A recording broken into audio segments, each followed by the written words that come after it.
Então, eu nasci ali no bairro de Neves, que é um bairro vizinho do Barreto, né? O bairro de Neves também foi considerado um bairro operário e tal. E depois de sair na infância ali do bairro de Neves, vivi até 5 anos mais ou menos, aí fui morar em outro bairro de Niterói. E depois o destino me trouxe de novo ali para aquela região. Fui morar no bairro da Venda da Cruz, que é um bairro também vizinho. E passeando ali pelo bairro do Barreto, Venda da Cruz, Neves, me veio uma memória efetiva muito forte, assim, daquele lugar, né? Aquelas antigas construções, aquilo era muito forte para mim, tinha um grande significado para mim. E aí eu comecei a pesquisar, observando, né, as fachadas das vilas operárias, das fábricas. Comecei a pesquisar que ali, né, no Barreto, foi um bairro operário. E iniciei a minha pesquisa na graduação ainda, aqui na UF, né? Depois eu dei continuidade no mestrado, procurando pensar justamente como os moradores, os antigos trabalhadores das fábricas ali, percebiam esse processo de esvaziamento, esse processo de falência, como é que eles entendiam, né, esse bairro que já teve uma vida, econômica, social, política muito forte, como é que eles percebiam a degradação daqueles espaços. E o que eu percebi é que muitos viam aqueles espaços ainda como vivos, né? Pelo menos na sua memória estava vivo, né? Aqueles espaços estavam vivos. E nas entrevistas isso era muito presente, né? Tanto que havia uma espécie de idealização desse passado. Eu procurei trabalhar um pouco essa questão, né? Só que não é uma simples idealização da memória, não é aquela questão, aquele debate da memória que quando você relembra, você enche de cores, tudo é mais lindo. Não se tratava só disso. Isso era uma forma de afirmação das suas identidades, identidade operária e identidade de morador do Barreto. Era uma forma de defender, né, essa memória, essa identidade operária, buscando ali no presente, por mais falência que fosse ali evidente naquele espaço, né, uma forma de valorização da própria vida, da própria identidade, da própria memória, né, de tudo que eles viveram até então, né. Foi esse, assim, o principal norte que a minha dissertação tomou ao longo das entrevistas, né, que eu fiz mais de 20 entrevistas na minha pesquisa. Ela foi a maior fábrica ali da região, né? Tem os estaleiros também ali, que ficam na Baía de Guanabara, né? Que também tiveram uma presença muito importante ali na vida do bairro. Os trabalhadores que trabalhavam nos estaleiros também, né, participavam ali da vida política e social do bairro. Mas a fábrica de tecidos, ela está na esquina ali, né? Perto da Praça do Barreto. Fica muito difícil para quem acessa ali aquela encruzilhada ali, né? Neves, vai para São Gonçalo ou segue para o centro de Niterói, não perceber aquele gigante cinza, né? Um gigante cinza que eu costumo dizer que visivelmente decadente, mas é belo ao mesmo tempo, né? Tem uma beleza ali. Se olhar aquele letreiro que está meio que caindo, está depredado, né? Mas está lá dizendo quem é, né? Companhia Manufatora Fluminense Tecidos. Então, isso me chamou a atenção, né? Eu acho que tem uma beleza ali naquela decadência, naquela degradação. A fábrica, ela foi criada em 1891, né? E foi inaugurada em 1893. Ela pertenceu a um grupo de acionistas que se organizaram em sociedade anônima para fundar aquela fábrica. Aí ela teve alguns processos de compra e venda. Sei que nos anos 30 ela pertenceu a um pernambucano, né? Não me lembro o nome. Severino, não lembro o nome. Pertenceu a um pernambucano. Nos anos 40, na segunda metade dos anos 40, ela foi adquirida pela família Saad Abdallah, né? Que é uma família síria, de origem síria, que veio de São Paulo e adquiriu aquela fábrica.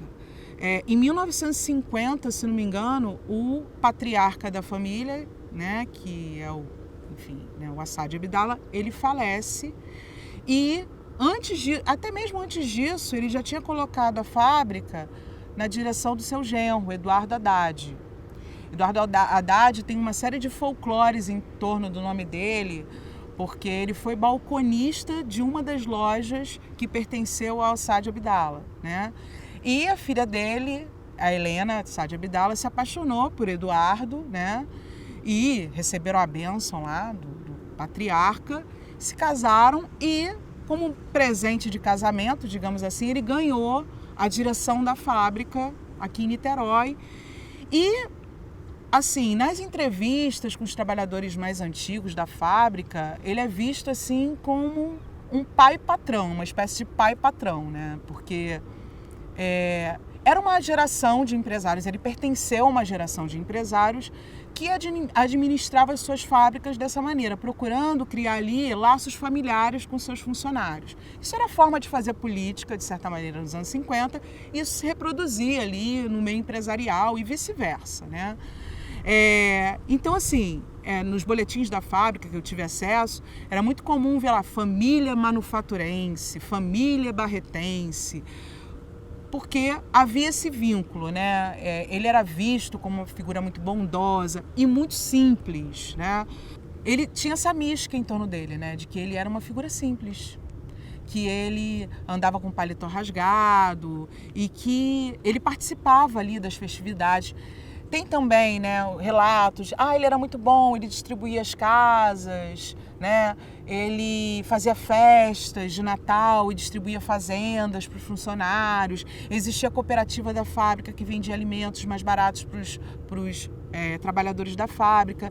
Então, esses benefícios eram vistos como bondade, né? Como algo que um pai faria para os seus filhos. Enfim, ele ficou dirigindo a fábrica até mais ou menos os anos 70, quando os filhos que foram estudar nos Estados Unidos, administração, economia, passaram aos poucos a dirigir a fábrica e, de acordo com muitos relatos, a partir daí, muitos desses benefícios foram, né, sendo cortados. Inclusive, o próprio clube, né, o clube Manufatora, a decadência do clube é atribuída muitas vezes a esses filhos, né, que começaram uma espécie de racionalização econômica na companhia. Agora sim, é importante chamar a atenção que essas casas, elas eram distribuídas apenas para os funcionários mais próximos, né, o que ele chamava de confiança. A justificativa era que, quando tinha um incêndio na fábrica, a brigada de incêndio que habitava ali aquelas casas se organizavam para apagar o incêndio. Então a justificativa era essa, que ali as pessoas que moravam ali, elas estavam de prontidão para, se tiver um incêndio, que é uma coisa muito comum em fábrica de tecidos, tem incêndios, eles estavam ali de prontidão para apagar o fogo. Mas havia toda uma relação de reciprocidade, de confiança para obter essas casas, né? E isso se reflete, de certa maneira, no clube, apesar de ser um espaço genuinamente operário, né? Assim que eu vejo, né? De acordo com a pesquisa que eu realizei, eu vejo o clube dessa forma, que era um local de lazer, um local de reunião, de sociabilidade operária. Mas o clube também está imbricado nessas relações de poder, né? Nessas hierarquias, nessas relações políticas. Tinha o pessoal do escritório, da administração, né? Esses eram funcionários assim, com uma escolaridade mais avançada, né? Mais ensino médio completo, até ensino, ou cursando o ensino universitário, né? O ensino superior. Existia a produção, né? Então, o escritório, a administração, né? Era considerado assim os cargos mais altos da fábrica. A produção ela tinha hierarquias também, né? Os mecânicos, aqueles que tinham cursos técnicos, recebiam mais. Às vezes tinham alguns benefícios, recebiam também benefícios como casas e tal. Assim, tinha gerência, né? A gerência, os contramestres eram aqueles que cuidavam da disciplina da produção, uma espécie de feitor da produção, né? Ficava lá cuidando da disciplina e também observava para ver se alguma máquina quebrava, aí tinha que parar a produção, era o contramestre que fazia isso, parava a produção, e controlava também a disciplina. Alguém que ia ao banheiro, né, pedia para ir ao banheiro, aí pegava lá a plaquinha e tal, aí demorava muito, porque fumava um cigarro, ficava conversando no corredor, aí o contramestre ia lá, puxava a orelha, volta para a produção. Existiam os mecânicos e a produção em si, né, que é a fiação, a tecelagem, a estamparia, essas e outros setores, né? Esses setores, eles eram setores de chão de fábrica, né? Que trabalhavam os operários mesmo. Fiação e a tecelagem, tradicionalmente, emprega muita mão de obra feminina, né? Já a estamparia é mais masculina, né? Não que nesses setores também não circulassem, né? Na fiação, na tecelagem, tinham também homens. Na estamparia, mulheres, bem mais difícil, porque a estamparia era considerada assim, um trabalho, né, muito, muito pesado. Não que a fiação e a tecelagem não seja, né? Muitas das entrevistadas diziam que saíam cobertas de algodão, era muito quente, a fiação e tecelagem para funcionar, porque o fio arrebenta com muita facilidade, não precisa ser quente, né? Então elas relatavam muito calor, que elas saíam cobertas de pelos de tecido. E a estamparia era um cheiro de tinta muito forte. E eles diziam que eles até ganhavam leite da direção da fábrica, porque eles precisavam tomar para não sentir ali, para não ter a sua saúde tão debilitada ali por conta daquelas tintas fortes. E tem também os serventes, né, que são os funcionários da faxina. Tinha muitos trabalhadores que começavam na função de servente, aí eram promovidos para produção, aí alguns chegavam a contramestre. Tudo dependia das relações ali de confiança que se estabeleciam, né? Mas uma coisa que eu achei interessante assim, nas entrevistas que eu fiz é que ali a fábrica foi o primeiro emprego de muita gente, né? Ali empregava muito menores de idade e mulheres, né? Existia também, eu ouvi isso de várias ex-trabalhadoras, um certo estigma em torno das mulheres que trabalhavam na fábrica de tecidos, trabalhavam na produção, né? Um estigma de que eram mulheres fáceis e tal, que eram fáceis de conquistar. E eu acho que isso tem a ver com o fato de que eram mulheres muito pobres, né? Porque quando a mulher ela precisa ir, ainda mais nos anos 40, nos anos 50, quando ela precisava ir trabalhar, é por uma necessidade familiar, né? Então ali a fábrica, as mulheres que trabalhavam na fábrica muitas vezes tinham esse estigma. E isso não apenas nos anos 40, eu ouvi isso de entrevistadas que trabalhavam na fábrica nos anos 70, nos anos 80. Essa questão, né, da mulher que trabalha, ainda mais faz um trabalho braçal, né? Então existia um preconceito, existia, né, um certo estereótipo em torno das mulheres que trabalhavam na produção da fábrica. O bairro era um bairro operário, de fato, mas existia assim uma certa elite barretense, porque ali existiam os clubes fabris, que eram os clubes de operários, e existiam os clubes sociais. Os clubes sociais, muitas vezes, eram frequentados pela nata da cidade de Niterói, até do Rio de Janeiro. Eram frequentadas por várias lideranças políticas que eram homenageadas nesses clubes. Nos clubes fabris também, mas existia uma certa diferenciação entre esses clubes, sim, né? Alguns entrevistados falaram até que determinados clubes não aceitavam negros, por exemplo, né? Olhavam com certa discriminação quando percebia que era uma pessoa mais humilde, né? Quando identificava, porque era um bairro, né? Então, quando identificava que era da fábrica. Na realidade, alguns entrevistados falaram que os operários nem acessavam, nem iam nesses clubes, né? Em determinada época do auge desses clubes, anos 50, anos 60. Então, cada um nos seus clubes. E a fábrica de tecidos tinha uma manufatora que era não apenas um time de futebol, tinha o time de futebol, né, que Tinha um time amador, tinha um time profissional, mas era um clube, né? Um clube que tinham várias modalidades esportivas.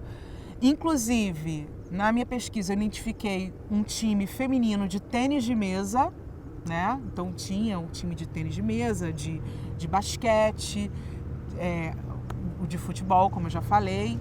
E também o clube era um local de encontro. Então tinha o salão de jogos, que era jogos de tabuleiro variados, que os operários podiam frequentar e jogar. Era um local onde ocorriam festas, as festas de Natal, né? E também tinham festas juninas, tinham festas em homenagem, né, a regiões do Brasil, tipo uma noite na Bahia, uma noite em Minas Gerais. E tinha também os concursos de rainha, né? Existia a rainha da fábrica e existia a rainha do clube manufatora. Eram vários concursos de rainha. Era uma coisa, né? Os concursos de beleza, de rainha. Não era só beleza, né? Não era só aparência física. Uma rainha, ela tinha que ser simpática, tinha que ter uma boa relação ali, né? Com um conjunto de funcionários da fábrica, tinha que ter um certo reconhecimento, como uma certa liderança feminina. Tinha que participar dos eventos sociais. Então, uma rainha não era só bela, ela era participativa e atuante na vida social do clube. Então, as mulheres, que eram, em sua maioria, trabalhadoras da fábrica, porque as fábricas de tecido tradicionalmente têm uma mão de obra feminina muito significativa, elas participavam do clube dessa maneira, né? Participando dos concursos de rainha, organizando as festas, a decoração das festas, os quitutes, né, que eram ali divididos entre eles durante essas festas, e as torcidas, né, a torcida dessas N modalidades que existiam no clube, mas particularmente futebol. Também havia uma certa torcida organizada e a torcida também lá da geral, né, do Manufatora, que tinha também o pessoal que simplesmente pagava entrada e ia lá torcer pelo Manufatora, que eram os trabalhadores. Eu ouvi muito esses relatos, não, eu ia lá no clube torcer, mulheres, homens. Então, era um espaço de sociabilidade permeado por hierarquias, né, com um certo... a direção, né, do clube geralmente era ocupada por pessoas mais relacionadas à direção da fábrica, né? Havia uma participação feminina, que era o departamento feminino, mas não, fora isso, as mulheres não estavam ali ocupando outros cargos, né? De repente uma secretaria, uma coisa assim, mas presidência, vice-presidência, nem pensar, né? Então, apesar de ter uma mão de obra feminina significativa, as mulheres, elas não estavam na direção desse clube. Elas participavam, reconheciam como um espaço importante de lazer, de sociabilidade, estavam ali envolvidas nas suas atividades, mas não estavam na direção desse clube, né?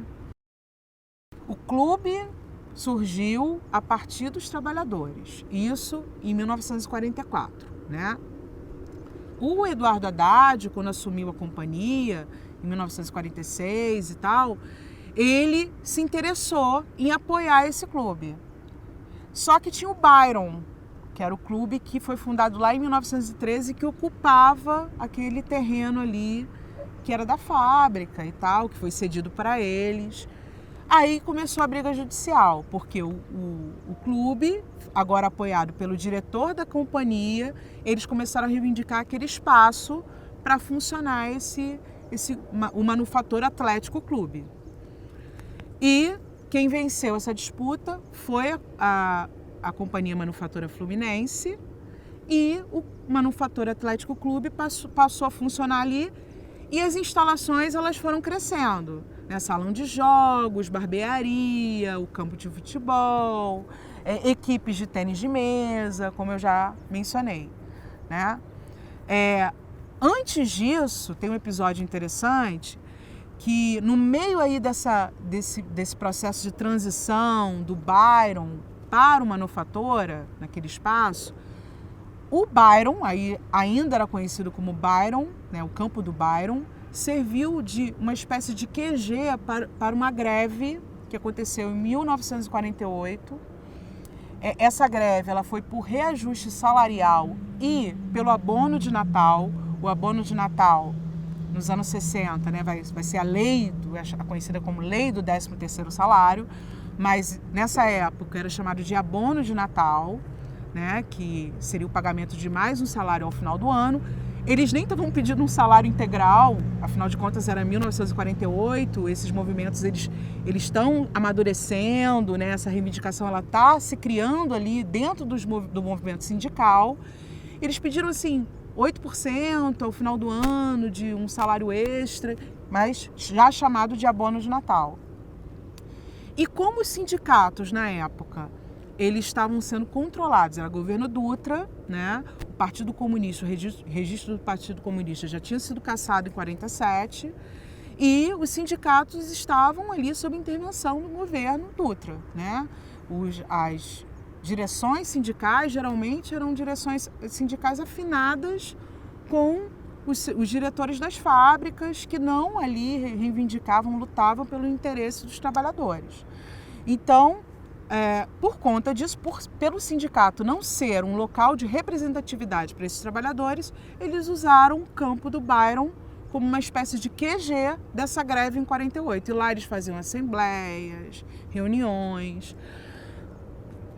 2 anos depois, em 1950, é que oficialmente a Companhia Manufatura Fluminense Tecidos ganha a ação judicial e transfere o Manufatura Atlético Clube para aquele espaço, né? Mas antes disso teve esse episódio que eu acho que demonstra bem como aquele espaço ali ele teve vários usos, né? Ele tem várias experiências aí desses moradores, desses trabalhadores desse bairro. É claro que entra a questão da saudade que você falou, né? Esse passado ele acaba sendo idealizado, ele é colorido, né? Principalmente porque teve aí uma ruptura no meio do caminho. Nos anos 70 entrou uma outra administração, de uma outra geração dessa família que começou a mudar toda aquela estrutura que estava vigente. As casas passaram para as mãos de uma imobiliária e não mais o trato era feito ali diretamente com o patrão, né? O clube passa por um processo de profissionalismo e depois ele entra em decadência. A fábrica ela começa a entrar em decadência. Claro que tem outros fatores nacionais, da conjuntura econômica nacional, internacional aí, que refletem na produtividade dessa fábrica, mas é um outro tipo de gerência. Mas é importante sinalizar que existe uma relação de reciprocidade, né? Entre esse pai patrão e esses trabalhadores. Existem benefícios, né? A questão é que esse pai patrão, o Eduardo Haddad, ele punia de certa maneira, ele não aceitava vínculos com pessoas que criticavam demais, que reivindicavam demais, que faziam greves. Então, o vínculo que ele criava eram com pessoas que fugiam um pouco essas características, que eram chamados funcionários de confiança. Então, quando os próprios entrevistados falavam, quem tinha direito às casas? Eram os técnicos, eram jogadores de futebol, eram os altos funcionários. Mas fulano lá trabalhava na aviação e tinha uma casa. Porque fulano criou uma relação de confiança com Eduardo Haddad e teve direito à casa e pagava um aluguel simbólico, era algo irrisório, né, na época do Eduardo Haddad. Logo quando os filhos assumiram que um aluguel passou a ser administrado por uma imobiliária. O Eduardo Haddad concedia alguns benefícios. Os funcionários, alguns deles, não todos, eram beneficiados por esses benefícios, por esses ganhos, mas exigia-se em contrapartida uma certa conduta de confiança, que não reclamasse, que buscasse neutralizar conflitos, né? Já aqueles que faziam greve, que reivindicavam, dificilmente conseguiriam, né, ter um benefício como uma casa da fábrica, né? Agora, é claro, existia a cooperativa que todos os funcionários podiam comprar nessa cooperativa enquanto ela existiu. O clube não fazia diferença, né? Quem quisesse torcer pelo clube, apesar das suas hierarquias, apesar da direção também, de certa maneira, ser formada por esses trabalhadores mais chegados ao patrão. Existia o clube, os campeonatos internos, que eles chamavam de campeonatos internos, que era estamparia contra fiação, né? Os funcionários homens, né? Tecelagem, esses departamentos, contra a gerência, contra a administração. Então tinha o campeonato interno que era organizado pelos próprios trabalhadores da fábrica, né? Existia uma certa autonomia ali, independência em relação ao clube, manufatura, com seu uniforme, com seu emblema, que era representante dos campeonatos fluminenses. Então existia esses campeonatos mais internos, mais amadores ali, dos próprios funcionários, né? E existia as categorias do time, amador, profissional, que era organizada ali já pela direção do clube. Está muito forte na memória de alguns trabalhadores a doação feita pelo, na época, governador Miguel Couto, do estádio aos trabalhadores da fábrica. Então, em 1955, teve uma cerimônia oficial em que esteve presente o próprio Miguel Couto, o vice-governador Roberto Silveira, em que eles inauguram essa placa dizendo que o governo do estado estava doando aquele estádio aos operários da companhia Manufatura Fluminense. Então isso é muito presente, né, nas narrativas, quando eles falam da decadência, né, do abandono, do que foi feito daquele espaço, né, pela segunda geração de patrões aí, representada pelos filhos do seu Eduardo Haddad. Eu acredito que esses campeonatos internos que eles falaram sempre existiram. Eu acredito que sim, eu não posso falar com plena certeza. Talvez uma pessoa que tenha disputado, mas pelas entrevistas que eu fiz, eu percebo que assim, quando os trabalhadores queriam organizar um campeonato, eles tinham um clube para usar. Eu imagino que, de repente, se o time profissional, né, estivesse treinando, eles não poderiam usar. Mas em outros horários, sim. O Roberto vai falar para você da ala dos paraquedistas, que aí já é o que eu percebi, já é um grupo formado mais por esses funcionários mais chegados ao Eduardo Haddad, né? Que inclusive Roberto Silveira chegou a participar dessas partidas de futebol da ala dos paraquedistas, que eles falavam que eles jogavam futebol e bebiam cachaça.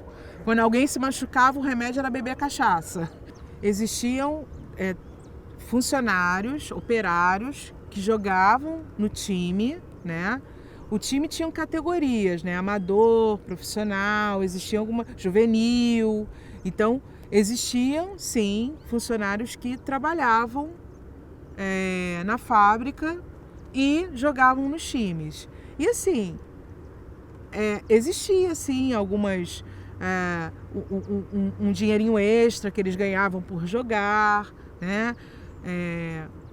No amador, eles não podiam ganhar salário, né? Então, assim, era uma gratificaçãozinha, como ouvi de um trabalhador, né? Um dinheiro para comprar um refrigerantezinho, uma coisinha. E eu nunca ouvi de nenhum entrevistado, assim, falando diretamente se eles deixavam de trabalhar para poder jogar. Eu acho que se isso existia, não me foi relatado. Mas eu imagino que existisse ali relações que pudessem permitir uma situação assim se tivesse uma partida decisiva. Eu imagino que sim, porque o time era um emblema para a fábrica, né? Era uma vitrine para a fábrica. Ganhar campeonatos era uma propaganda para a fábrica, né? Era uma forma de expressar prestígio, expressar poder. Então, esses campeonatos, mesmo os amadores, os campeonatos locais, restrito a bairros ou a cidade, né? Existia vários campeonatos municipais, estaduais, todos esses o time que participasse de qualquer campeonato desse, né, tinha uma espécie de vitrine. E sendo um time de fábrica, né, eu acho que é uma baita de uma vitrine, seja em qualquer esfera aí desses campeonatos, local, estadual, né? O Manufatura teve diferentes fases. Ele chegou ao profissional, né, ganhou campeonatos. O Manufatura virou ADN, né, Associação Desportiva de Niterói, né? Ele chegou a disputar campeonato carioca, me parece, isso nos anos 80. A fábrica ela fecha definitivamente em 1997. Ela para as atividades, desliga as máquinas em 1997. Teve uma greve em 1988, né, que foi uma grande greve. Mas o fato é que nos anos 70, nos anos 80, a fábrica ela começa a diminuir a sua produção. Como eu disse, isso não é apenas uma questão da própria fábrica, né? Isso envolve questões econômicas nacionais, internacionais. Teve a crise do petróleo, isso atinge a produção nacional, né, em 73. A produção nacional ela vai entrando em decadência por conta de políticas econômicas do período da ditadura, né? Ela vai realmente tendo impactos aí, né? Por mais que a produção de tecidos durante um período, por planos feitos pelos militares na época da ditadura, recebesse subsídios para funcionar, ela chegou a receber subsídios, né, para funcionar, para continuar com as suas atividades. Era clara a diminuição da produção de tecidos nacional. E aí, nos anos 90, o que acontece? A abertura do mercado, né? Começa a entrar tecidos chineses, coreanos, a um preço muito mais barato que os tecidos nacionais, né? E aí isso tem um impacto muito grande na produção de tecido. E em 1997, a fábrica, depois de paralisar, dar férias coletivas, né, fazer uma série de demissões, ficar com um número de funcionários muito restritos, finalmente ela não aguenta e fecha as portas em 97.